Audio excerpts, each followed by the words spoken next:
할렐루야. 아멘. 오늘도 아름다운 서영교회 주일 예배 오신 여러분을 주님의 이름으로 사랑하고 축복합니다. 아멘.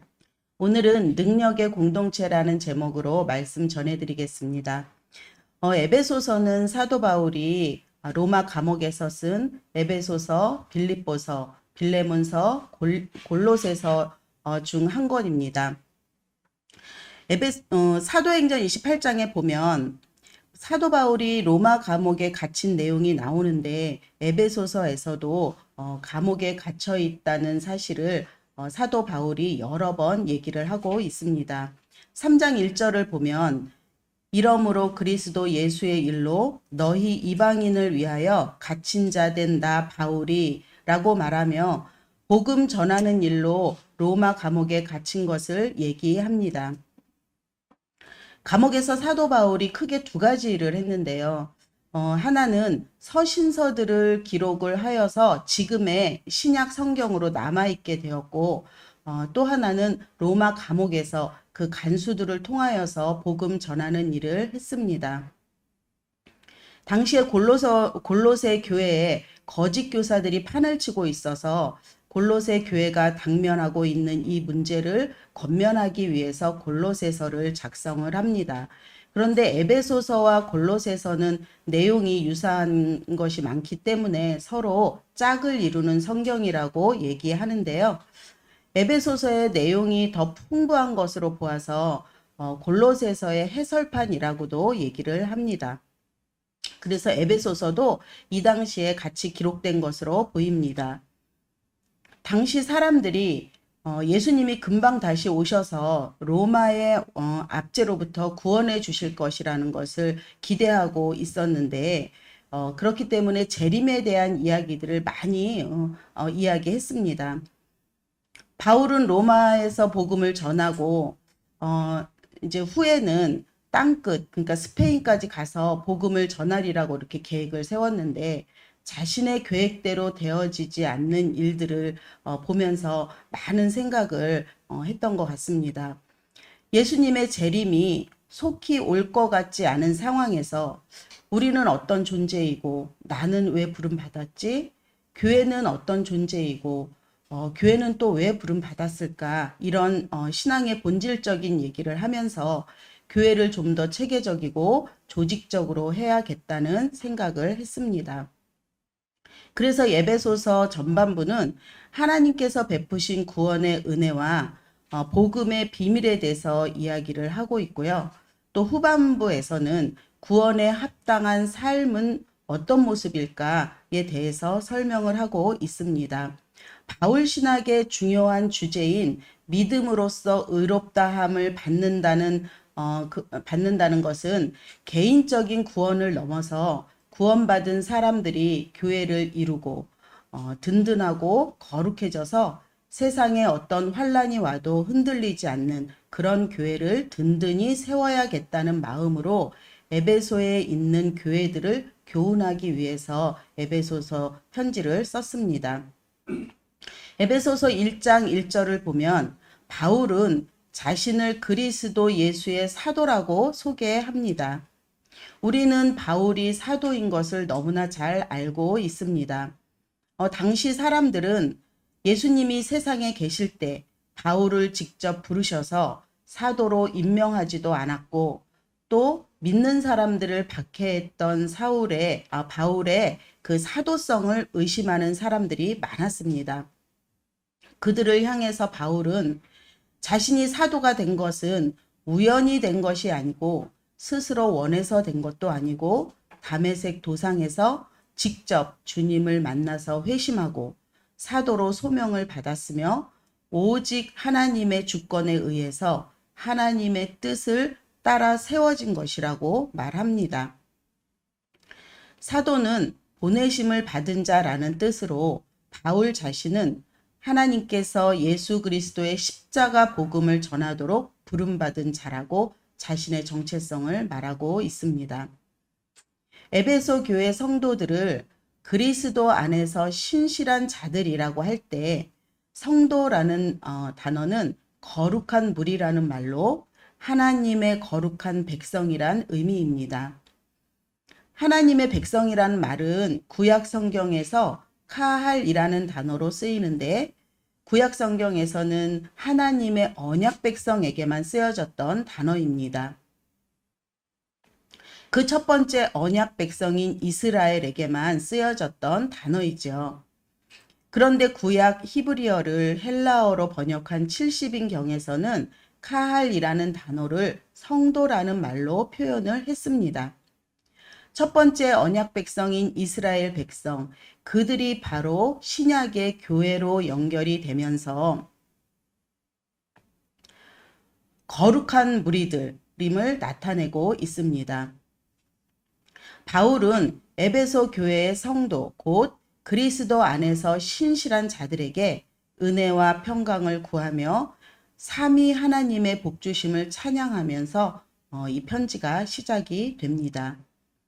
3절에 삼위 하나님의 복주심을 찬송하리로다. 이 말은 오늘 본문의 주제입니다. 복을 주시는 분은 하나님, 곧 우리 주 예수 그리스도의 아버지께서 주시는데 어떻게 주시냐면 그리스도 안에 있을 때 하늘에 속한 모든 신령한 복을 주십니다. 하늘에 속한 모든 신령한 복을 한마디로 하면 구원의 은혜입니다. 이 복은 눈에 보이는 이 땅에서 썩어지고 없어질 그 빈곤한 복, 우리 눈에 보암직도 하고 먹음직도 해서 우리 눈을 현혹시키는 것과는 비교할 수 없는 참된 복, 영원한 복, 영적인 복을 말합니다. 베드로전서 1장 4절에서 베드로 사도는 이 복을 썩지 않고 더럽지 않고 쇠하지 않는 기업이라고 말했습니다. 창세전부터 주시려고 계획하셨고 그리스도 안에서 이루시며 성령으로 말미암아 주시는 이 복이 하늘에 속해 있어서 이 땅에서는 도무지 찾아볼 수가 없습니다. 하늘은 하나님 다스리는 영역으로 하나님의 다스림 가운데 있기 때문에 하늘에 속한 복은 변하지도 않고 썩지도 않는 가치 있는 그런 영적인 복으로 우리는 그 복을 다 받았음을 3절에서 확인할 수 있습니다. 하늘에 속한 모든 신령한 복을 우리에게 주시되, 여기서 주시되라는 말은 현재 완료 시제인데요. 사전적 의미를 보면 과거의 사실이 현재까지 영향을 미치는 것이라고 되어 있습니다. 하나님께서 창세전부터 이 복을 주시려고 계획하셨고 에베소 교회 성도들에게 충만하게 이 복을 이미 주어졌음을 설명하고 있는 것입니다. 사도 바울을 말씀 전하는 사역자로 세우셨듯이 우리 한 사람 한 사람을 아름다운 서영교회로 부르셨습니다. 우리는 하늘에 속한 신령한 복을 이미 받은 자로서 그 복을 누리고 살아갈 때 풍요롭고 영광스러운 삶을 살 수 있습니다.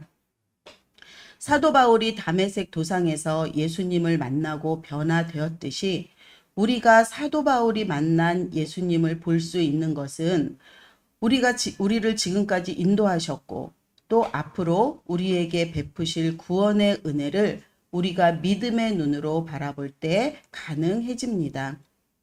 오늘 본문을 통해서 성부, 성자, 성령 하나님께서 각각 우리에게 주시는 구원의 은혜를 구체적으로 살펴보겠습니다. 첫째, 성부 하나님께서 선택과 예정을 통해 아들 삼아 주심을 찬양합니다. 하나님께서는 창세전에 우리를 택하셨다고 했는데 이 택하셨다는 말은 헬라어로 에클레고마이로 여러 사람 중에 콕 찍어서 선택하셨다는 뜻입니다. 창세전에 우리를 택하신 것은 우리의 외모나 행위나 능력의 기준을 두고 택한 것이 아니라 전적인 하나님의 은혜, 거저주시는 은혜로 선택하셨으니 우리는 자랑할 것이 없습니다. 창세 후에 택하셨다면 기준이 생겼겠지요. 내가 잘나서, 내가 착해서, 내가 능력이 있어서 나를 택하셨구나라고 생각할 수 있습니다. 택하신 이유가 4절에 나옵니다. 하나님의 자녀인 우리가 거룩하고 흠이 없는 사람으로 살아갈 수 있게 하기 위해서 택하셨습니다. 이것은 구약의 제사법하고도 연결이 되는데 레위기 1장 3절 그 예물이 소의 번제이며 흠없는 수컷으로 회막문에서 여호와 앞에 기쁘게 받으시도록 드릴지니라. 구약의 제사 제도를 보면 제사를 드릴 때 하나님께서 받으시는 제물의 상태가 거룩하고 흠이 없는 제물을 받으시는 것 같이 우리가 하나님 앞에서 거룩하고 흠이 없는 사람으로 살아가도록 하기 위해서 우리를 하나님의 자녀로 창세전에 택하셨다고 말씀하고 있습니다. 구약시대에는 제사를 통해서 하나님을 만났다면 지금은 예배를 통해서 하나님을 만날 수 있습니다. 우리를 택하시고 불러주시고 만나주시는 예배의 자리를 더욱 소중히 여기고 거룩히 지켜야 합니다. 우리를 택하신 이유가 5절에 계속됩니다. 그 기쁘신 뜻대로 우리를 예정하사 예수 그리스도로 말미암아 자기의 아들들이 되게 하셨으니 하나님께서 우리를 택하신 것은 우리를 하나님의 자녀 되도록 예정하셨기 때문입니다. 하나님의 기쁘신 뜻대로 미리 하나님의 자녀로 점 찍어서 선택하기로 결정하신 것입니다. 우리가 이 세상에 존재하기도 전부터 하나님의 자녀로 태어나도록 예정하셔서 예수 그리스도를 믿고 하나님의 자녀가 된 것은 전적인 하나님의 은혜입니다.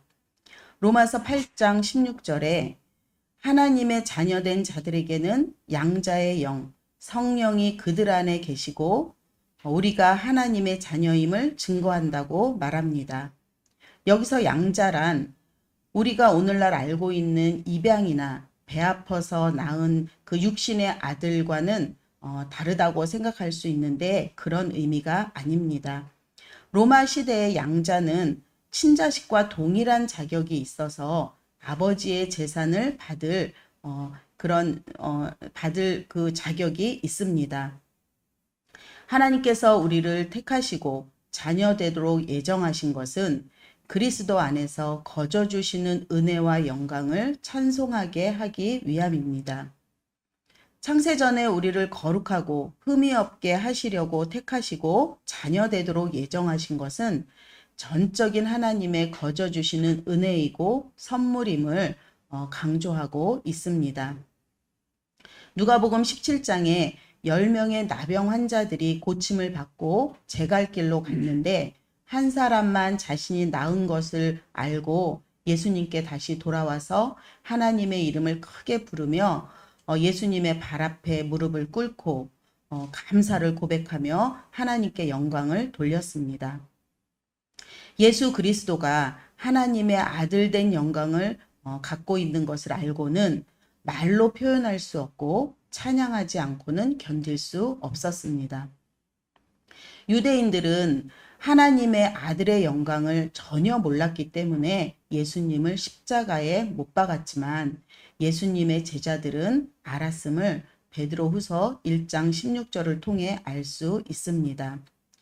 우리 주 예수 그리스도의 능력과 강림하심을 너희에게 알게 한 것이 교묘히 만든 이야기를 따른 것이 아니요 우리는 그의 크신 위엄을 친히 본 자라.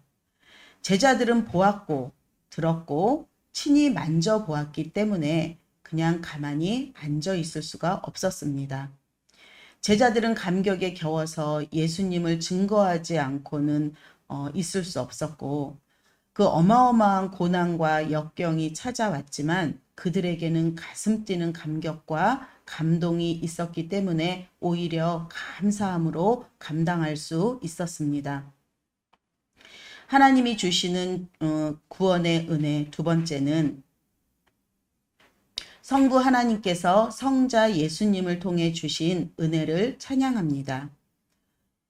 원래 교회를 창조하시기 위한 하나님의 계획과 섭리 가운데 이스라엘을 먼저 하나님 백성 삼으셔서 그들로 하여금 하나님의 은혜를 누리는 삶을 살도록 하셨습니다. 그들을 모형으로 해서 교회를 통해 하나님의 구원 계획을 완성하셨습니다.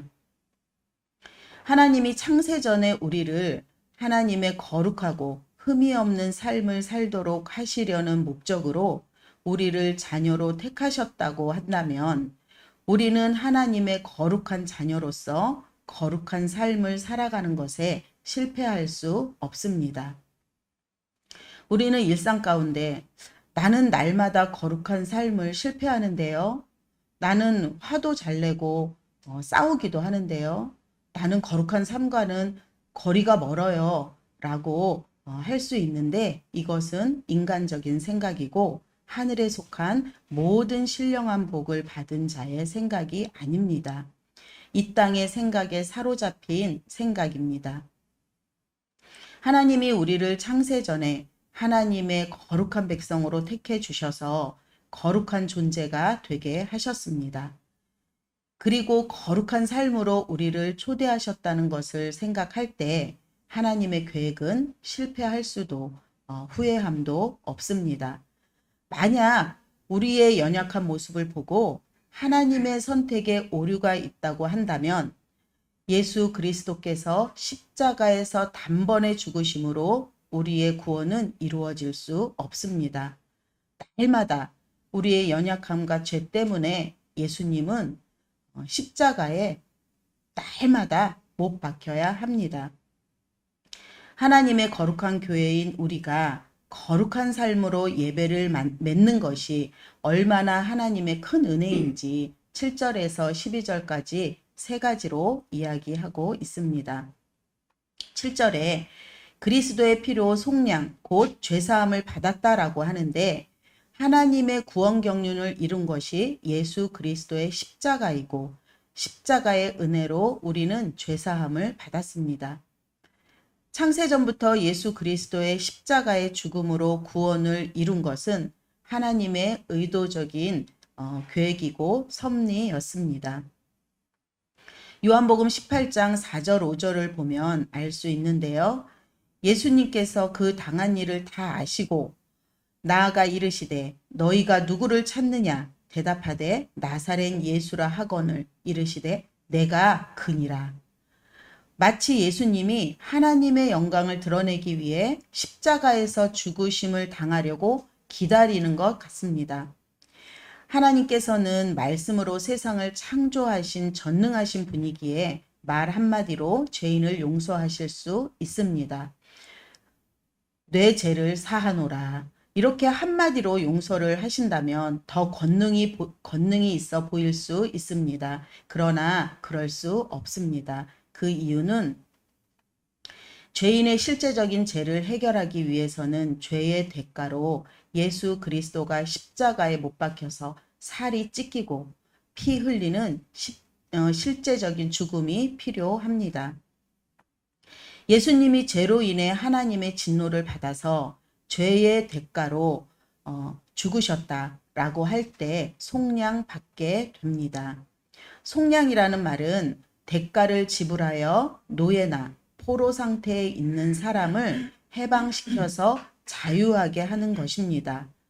그러므로 사탄의 나라에 속해 있던 우리가 예수님의 대속적 죽음의 결과로 하나님 나라로 옮겨져서 영원한 생명을 누리며 살게 되었습니다. 8절에서 10절은 하나님은 때가 찬 경륜으로 그 비밀을 알리셨습니다. 하나님의 뜻은 계시로만 그 비밀이 알려지는데 계시는 감춰진 것을 드러내는 것입니다. 우리는 죄인이기 때문에 영적으로 무지해서 하나님의 뜻을 알지도 못하고 관심도 없고 알려줘도 깨닫지를 못합니다. 하나님의 뜻을 알 수 있는 방법이 신학적으로나 또 다른 통로가 있겠지만 1차적인 자료는 오직 성경 말씀입니다. 하나님의 계시는 우선적으로 예수 그리스도시고 예수 그리스도를 알 때 우리는 하나님을 알 수가 있습니다.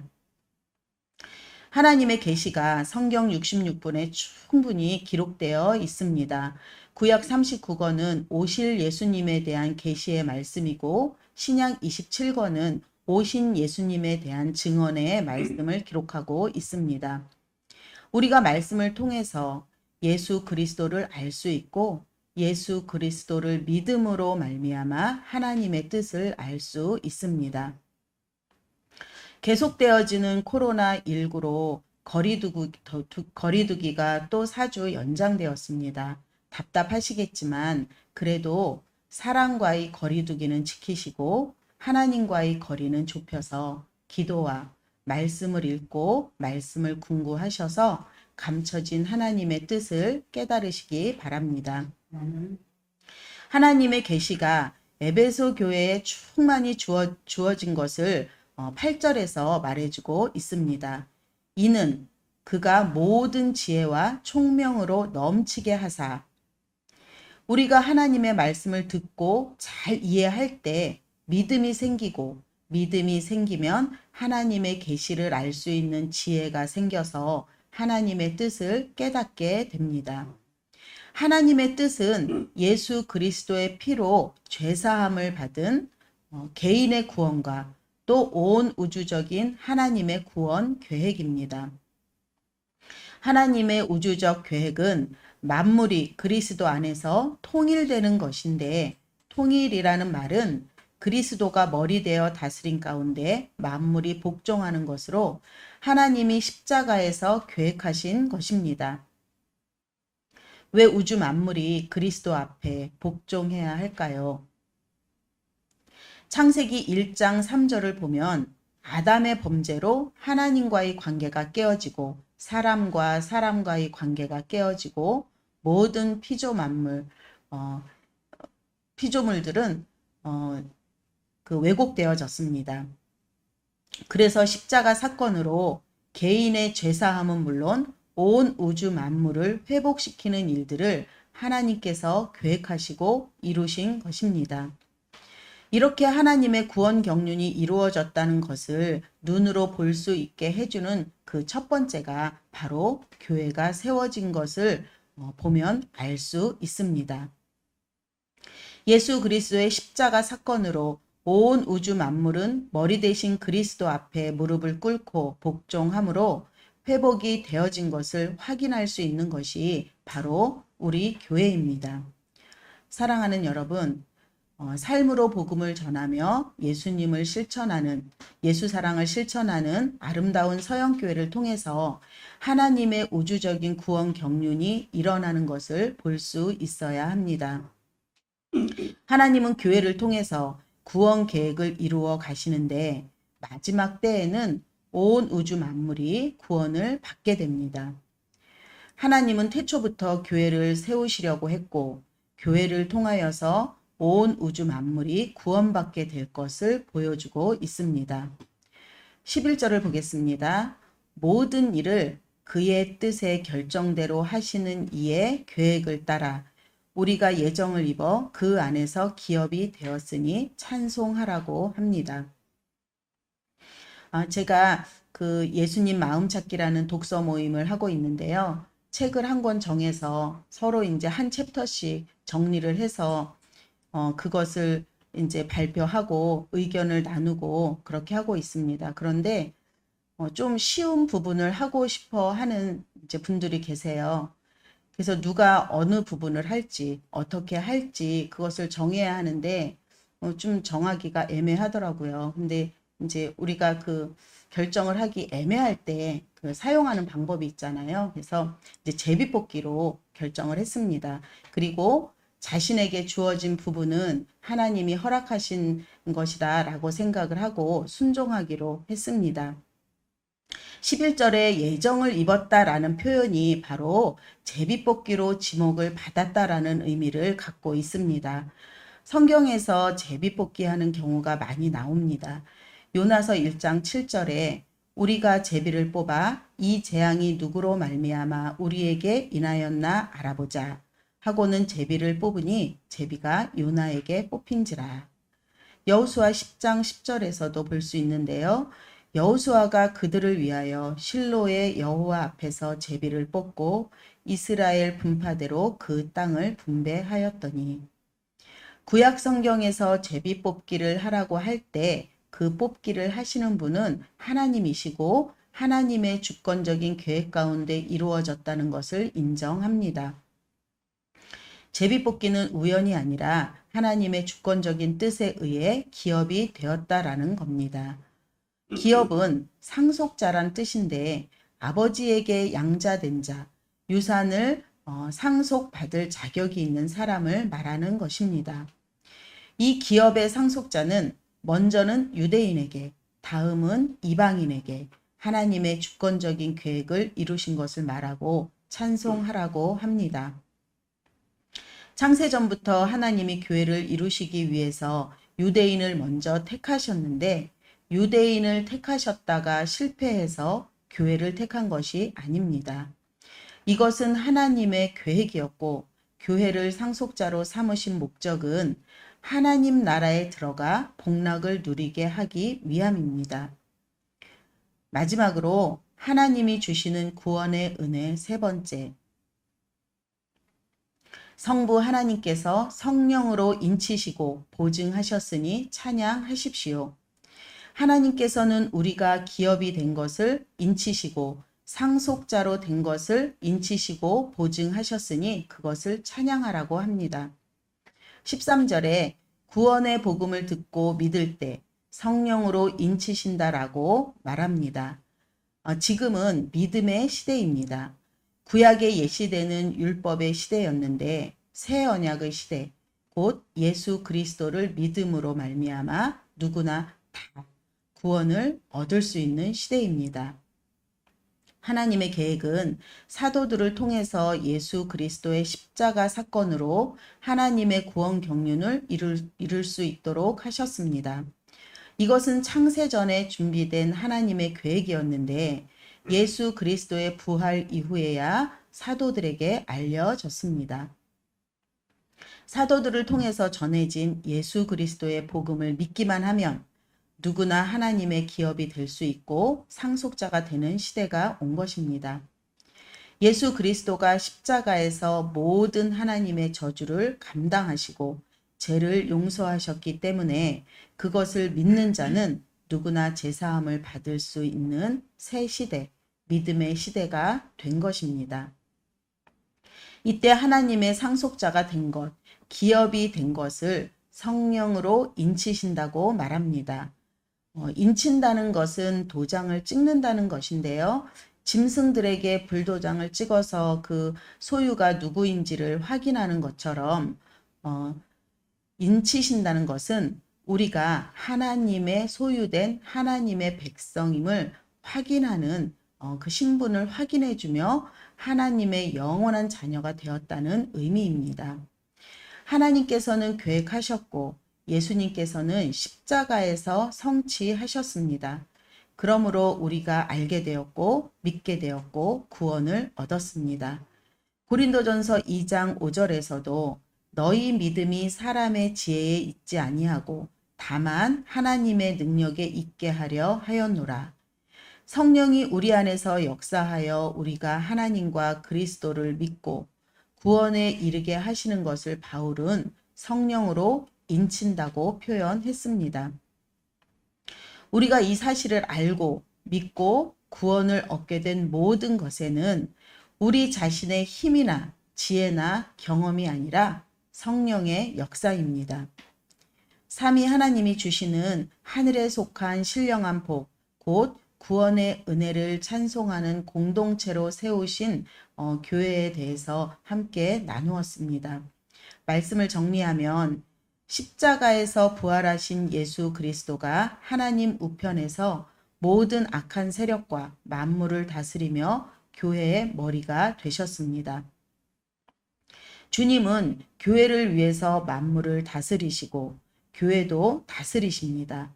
우리의 몸과 머리는 뗄 수 없듯이 교회와 그리스도는 하나입니다.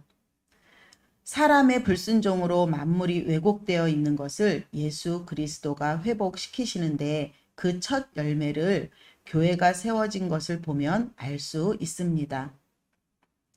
교회를 보면 하나님의 능력을 알 수 있고 교회를 보면 하나님의 계획을 알 수 있습니다. 얼마 전에 김기배 목사님께서 그 첫 수확하신 포포나무 열매를 가져오셨잖아요. 근데 모양은 약간 파파야 같기도 하고 맛은 바나나처럼 부드러운 맛도 있고 망고처럼 부드럽기도 하고 또 그 두리안처럼 그 달콤한 맛도 있는 아주 맛이 있었습니다. 첫 열매를 보면 마지막 열매를 알 수 있다는 말이 있듯이 마지막 수확한 포포나무 열매를 우리가 먹어보지 않아도 맛이 있을 것이라는 것을 우리가 알 수 있습니다. 그렇다면 하나님의 구원 경륜의 첫 열매로 세워진 에베소 교회에 하나님의 능력과 영광이 충만하게 드러났다고 했는데 2000년 후에 세워진 우리 교회에도 하나님의 능력과 영광이 충만한 것을 알 수 있습니다. 왜냐하면 예수님이 교회의 머리로 다스리고 계시기 때문입니다. 사랑하는 여러분, 교회는 창세전에 하나님의 계획과 섭리로 세워진 것이지 우리가 하고 싶다고 할 수 있는 것이 아니고 누가 하라고 해서 할 수 있는 것도 아닙니다. 하나님의 기쁘신 뜻 가운데 우리 아름다운 서영교회를 창세전에 계획하셨습니다. 하나님은 우리 아름다운 서영교회를 통해서 크고 놀라운 우주적인 계획을 가지고 계십니다. 그것을 생각할 때 우리 교회가 얼마나 능력 있고 영광스러운지 모릅니다. 또한 하나님의 구원 계획을 함께 이루어 가도록 부름받은 성도님 한 분 한 분이 너무나 귀하고 아름답습니다. 요즘 같은 코로나 시대에 사람이 많지 않다고 규모가 작다고 해서 절대 부끄럽지 않습니다. 사람들은 요즘 신앙생활 하는 게 너무 어렵다고 하지만 어렵지 않습니다. 우리의 힘으로 하려고 하니 어려운데 성령의 능력으로 하늘에 속한 신령한 모든 복을 볼 수 있다면 하나님이 창세전에 계획하신 대로 거룩하고 흠이 없는 삶의 열매를 맺어가는 능력의 공동체, 아름다운 서영교회가 될 줄 믿습니다.